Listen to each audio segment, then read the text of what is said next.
Hi, I'm Shashank Bhargava, and you're listening to Three Things, the Indian Express news show.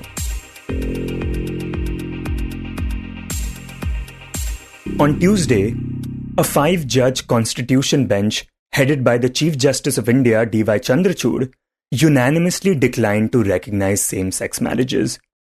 While 2 justices, including the CJI, said that queer couples can form civil unions, the other 3 judges said that the issue should be dealt by the parliament instead. The judgment came as a significant disappointment to the queer community, which has been demanding marriage equality along with the bouquet of rights that come with it, including those related to pension, gratuity, transferring property to one's spouse, and the right to adopt. When Indian Express spoke to Uday Anand, one of the petitioners in the case, here's what he had to say. It feels disappointing. It actually feels, I think one always expected that it was a difficult ask from the court, but it still feels worse than expected.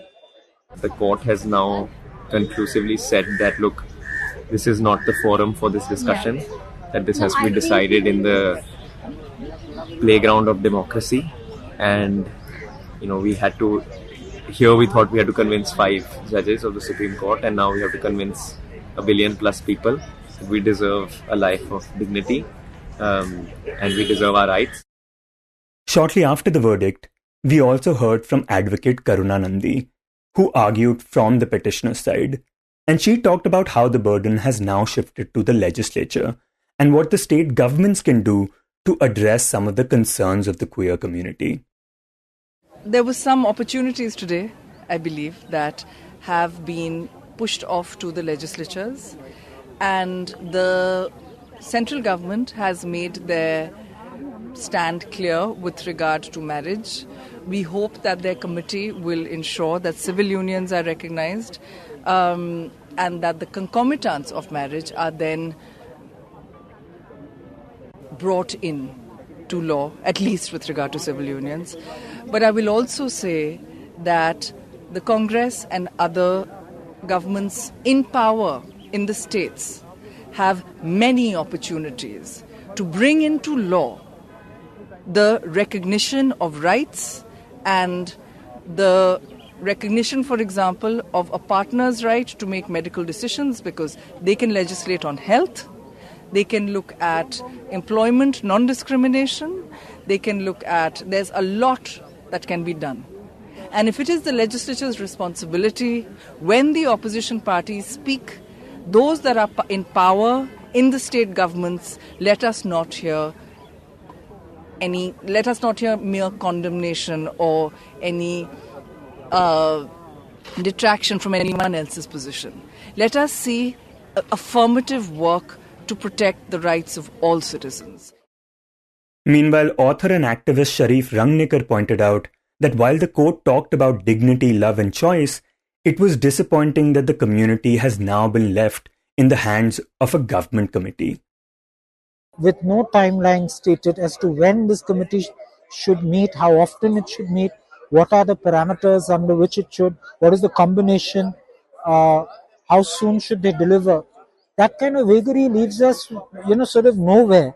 And it's worrisome and disappointing for the simple reason no government, and let's not, hold the central government.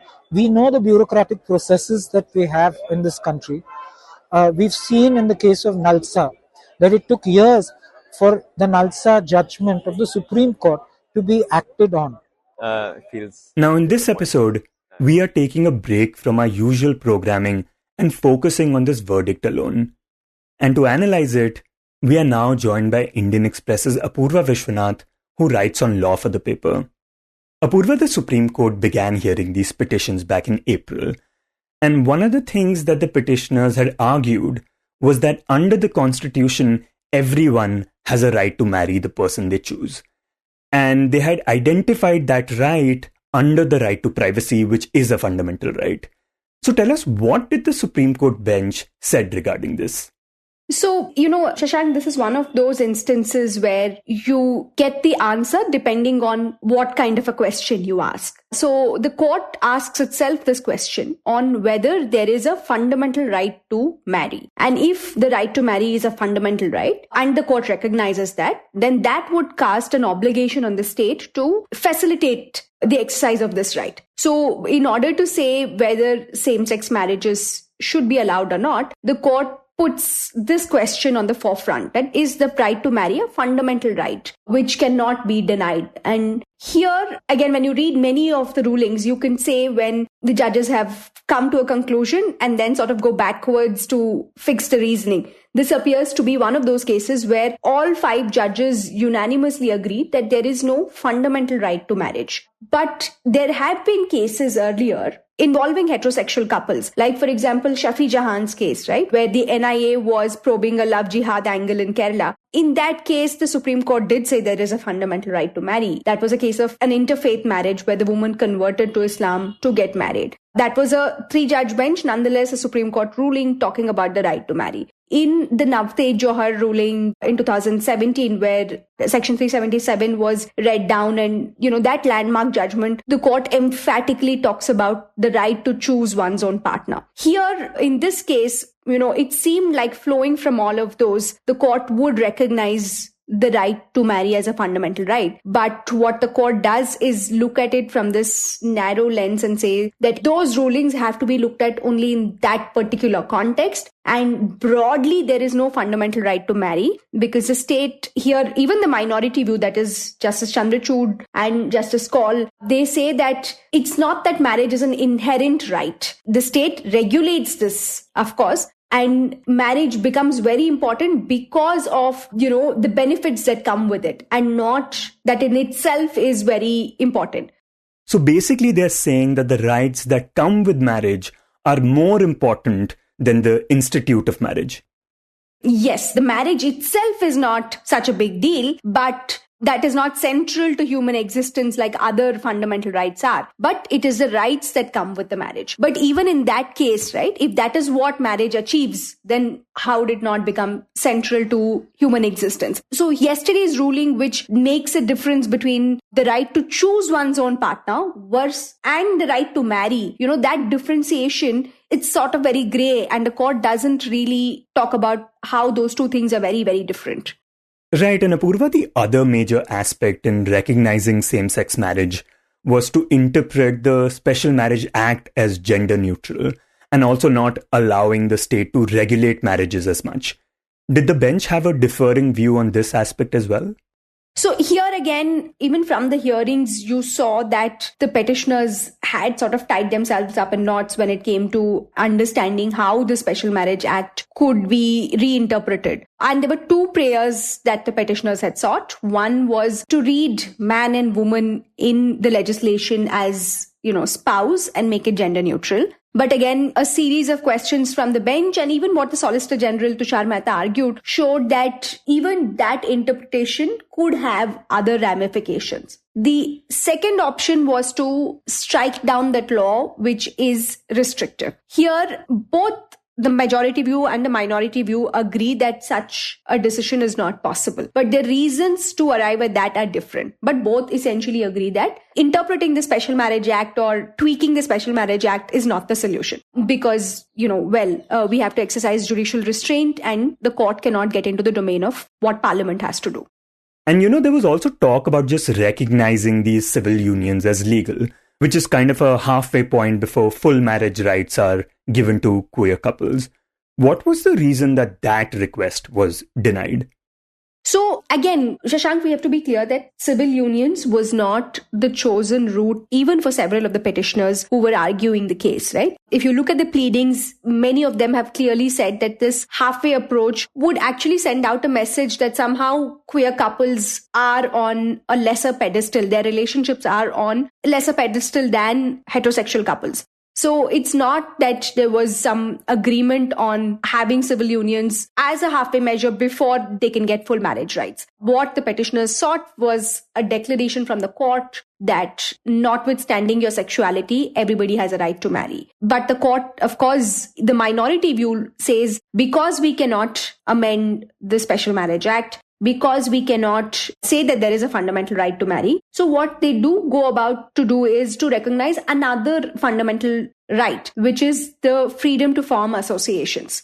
Again, that freedom to form unions and associations stems from your right to your freedom of speech and expression, your right to life and right to live with dignity. So just placing this right to form unions within the contours of these other fundamental freedoms we have, the court tries to give this sanctity to a queer union. And there the court says, but once you have a union, you must have the bouquet of rights. However, even there, the minority opinion also flinches and says that what those bouquet of rights will be, that is something that the center will determine. So the court is essentially passing the buck to the legislation, not even to the legislature, but to the executive when it comes to identifying what are the rights that flow from exercising this fundamental right, even as they call it that. However, the majority view talks about this dilemma that, we should not be under the assumption that everyone wants civil unions or that the queer community is very diverse and civil unions might not be acceptable to all of them. But if it's a choice that is being presented to queer couples, that choice must be presented by Parliament, because only Parliament can envisage, the ups and downs and what comes with having civil unions. So even if this were to be presented as an option to some queer couples who might choose to be in civil unions, that must be made by the Parliament, and it's not something that the court can do. That's what the majority view says on this. And Apurva, finally, the petitioners had also argued that the adoption guidelines in India are discriminatory because they do not allow unmarried couples to jointly adopt children. Talk about what the bench said regarding that. Here, of course, it becomes a clinical question of legislative intent and what the legislation achieves. Both these legislations talk about the protection of children. And the aim of these legislations is to ensure that the child has a stable household where she can grow, and it is for the welfare of the child. So the minority takes a view, that is Justice Chandrachud takes a view that it doesn't really matter if it is, a heterosexual or a homosexual couple who can provide a stable home for a child. And if anything, saying that queer couples cannot adopt because they are not married, in fact, reinforces the stereotype that somehow they are bad parents or they cannot be as good parents as heterosexual couples are. So Justice Chandrachud says that CARA guidelines exceed what their legislative intent itself is, what JJ Act intends to provide for. So on that point, he strikes down certain regulations which say unmarried couples cannot jointly adopt. Right now, you can adopt as single people, but you cannot jointly adopt and co-parent. That is an essential, the problem. But here again, what the petitioners were trying to impress upon the court is that, like the fundamental right to marry, there is a right to be a parent. That pursuit of happiness argument that the petitioners made, the right to lead a full life, as a heterosexual couple would do. So while the court recognizes this part about parenthood and about the ability to provide a safe space for a child, it's specious logic that the court doesn't extend the same when it comes to having a spouse and the right to marry itself. Right, even here the majority view said that this change in adoption guidelines cannot be achieved by the judicial pen. But now, considering that the court wants this issue to be dealt in the Parliament, talk about what we know about how the centre is going to go about it. So there are the two aspects to it. One is the argument that the centre made from the start that this is not an issue that the court should be looking at all in the first place, right? So that argument, both the majority and the minority opinions sort of disagree with. And judicial review is, of course, possible in this area. In fact, Justice Chandrachud, in his opinion, also deconstructs this notion that talking about queer rights or same-sex marriage is an urban elitist concept. To that extent, the court disagrees with the centre. But the second part of the centre's argument is that leave it to the Parliament and leave it to the executive to decide. And Solicitor General Tushar Mehta, in fact, had made a submission that a high-level cabinet committee would be set up to what he said were, quote-unquote, human considerations of same-sex couples. So while that was not what the petitioners were asking for, they were not asking for human considerations, but they were asking for their full rights to be exercised, right? It's disappointing that the court leaves it to the center to decide this. In the language of the court, of course, the center is going to be looking at the bouquet of rights. But what the center has said is that they will look at humane considerations, which basically could include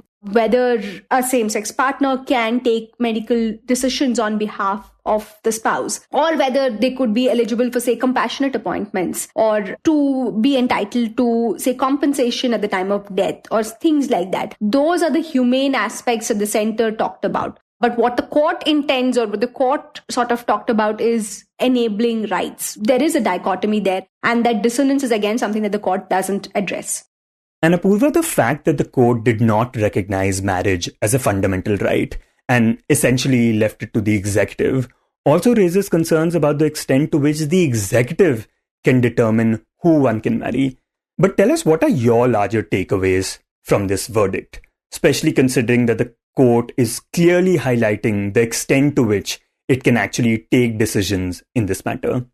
So if you look at the tone of the entire judgment, all its 366 pages, right? The 4 opinions by 4 different judges, it speaks to judicial restraint. It says there is a doctrine of separation of powers and there are limitations of judicial intervention. And while we sympathize with the cause, while we agree that queer couples should not be treated as second-class citizens, all of that, there's only so much that the court can do. That is the tone of the judgment, including the minority view and the majority view. With all due respect to the Supreme Court, it's a deviation from how this court has dealt with rights jurisprudence in a long, long time. Take, for example, the 2014 Nalsa judgment, which was about recognizing transgender persons as the third gender and according them their rights. There was no legal framework for the protection of transgender persons before that. It is something that the court recognized and then made sure that the state came up with the legislation, framed that, reservation for transgender persons followed. A lot of this has happened because of that 2014 judgment of the Supreme Court. Or take, for example, the landmark Vishaka case. There was no sexual harassment at workplace law or a legal framework for it when the case came to the Supreme Court. But it was the Supreme Court stepping in, making law till the Parliament came up with its own legislation. So the Indian Supreme Court has not shown such judicial restraint when it comes to rights, especially rights of the minorities. That it holds its fist so tight and says, here is the separation of powers, is very surprising. Because in a plethora of examples you can look at where the Supreme Court has not exercised the same kind of restraint. So when it comes to the rights of minorities, that the court decides to do this is the tone of the judgment. And for a moment, forget the context of this judgment and think of an interfaith couple when they go to court and seek protection from, say, their family or a khap panchayat. And imagine for a moment whether the court will first proceed to examine whether this heterosexual couple has a fundamental right to marry. And if they do, then is the state obligated to protect that right? That is not something that you can imagine. But when it comes to queer couples, that is the first question that the court asks itself. And is their right protected because they have a fundamental right to marry?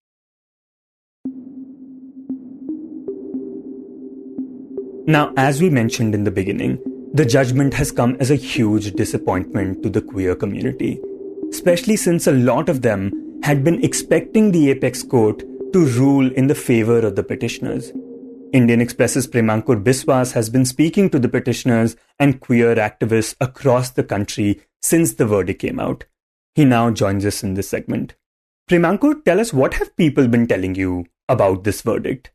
I spoke to a lot of the petitioners, of the 21 petitioners. I spoke to almost half of them, just both before and after the judgment. And the petitioners, it ranged from anger to resignation to also a resilience to continue fighting. So it has been a spectrum of reactions, but mostly disappointment because it seems the petitioners have basically got nothing from the judgment.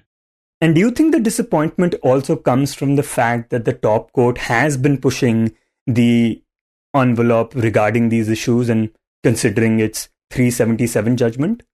Yes, as in a lot of us and a lot of the petitioners and people from the community hope that a positive judgment is in offing because of the CGI specifically, who has in the past said and acted according to, what we feel is on our side. So, and also the petitioners, a lot of the petitioners I spoke to claimed as much. So, but then again, in their disappointment, I also saw a lot of them rethinking that maybe this was not the right time. Maybe this government, which has made its stand very clear, was never going to accept this or make it happen. So the rethinking of the strategy is something that a lot of the petitioners I spoke to seem to be considering. And in retrospect, they seem to think that, okay, maybe this was not the best possible time to go ahead with the petitions.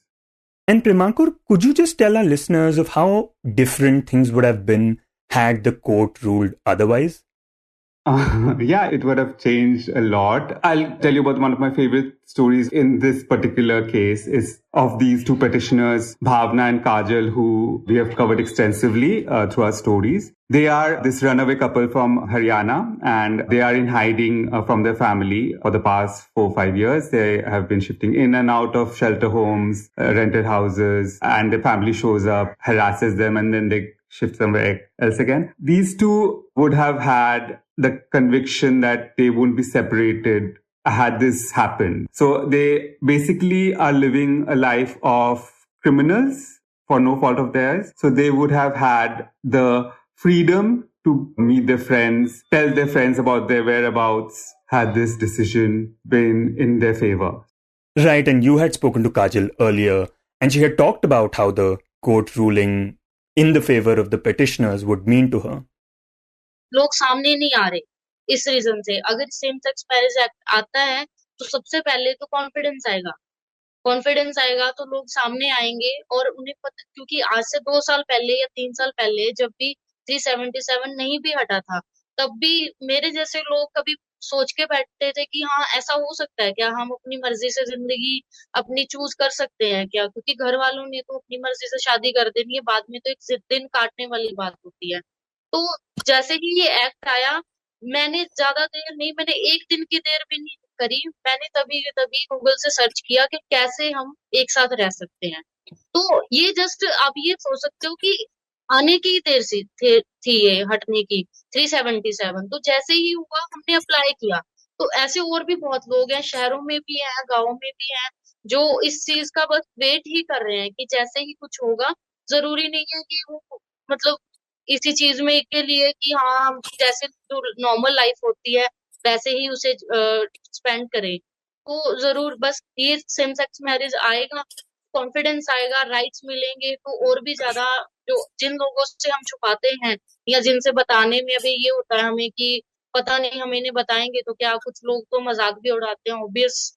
तो ये चीजें नहीं होंगी फिर जैसे अभी. So yeah, like that's an extreme case. Of course, there are other petitioners who acknowledge their privilege and say that their lives probably wouldn't have changed as much. There's someone like Maya Sharma, a 73-year-old lesbian activist from Vadodara. She says her life wouldn't have changed at all because, she doesn't plan to get married. But, this is about equal rights. And this is about, also getting a bouquet of rights that marriage offers. And Premankur, in your conversations with people, were there any other takeaways from this judgment? Yeah, like Malobika, who is an activist from Calcutta. She's also a petitioner. She's been an activist for more than 3 decades now. She says she chooses to see the glass half full. She's optimistic because this is the first time things like violence of the natal family or migration due to persecution by family, these are the things that the CGI mentioned, the judges mentioned. And she says, this is a big platform for us to build upon, right? She feels the very fact that the court acknowledged these things, which have not been acknowledged so far, which has not been even talked about so far in any legal situations. She feels these are very important steps towards a more equal future. So I think that is something that a lot of the petitioners, and that is a solace for them. So I think a lot of these people, a lot of the petitioners, a lot of the members of the queer community, I feel they are more resilient now. They are rethinking, they're regrouping and rethinking. But, they've taken it quite gracefully, I feel. Not that they had a choice, but I think not that we have a choice, but, I think they are now rethinking their strategy, maybe letting perseverance define them more definitely now. हमें जो भी मिलता है हम लोग उसमें खुश हो जाते हैं क्योंकि हमें नहीं मिला स्टार्टिंग से, तो हमें कोई भी अगर एक होप दिखती है हम उसको इमीडिएटली ग्रैब करते हैं, because my community stands for love is love. So जो भी है प्यार है, प्यार से रहेंगे, प्यार से सबके साथ डील करेंगे. आज तक प्यार से रहे हैं, प्यार से लड़ाई लड़ी है, प्यार से आगे बढ़ते जाएंगे. So there is nothing to be demotivated about. You were listening to Three Things by the Indian Express. Today's show was written and produced by me, Shashank Bhargava, and was edited and mixed by Suresh Pawar. If you like the show, then do subscribe to us wherever you get your podcasts. You can also recommend the show to someone you think will like it. Share it with a friend or someone in your family. It's the best way for people to get to know about us. You can tweet us at Express Podcasts and write to us at podcasts@indianexpress.com.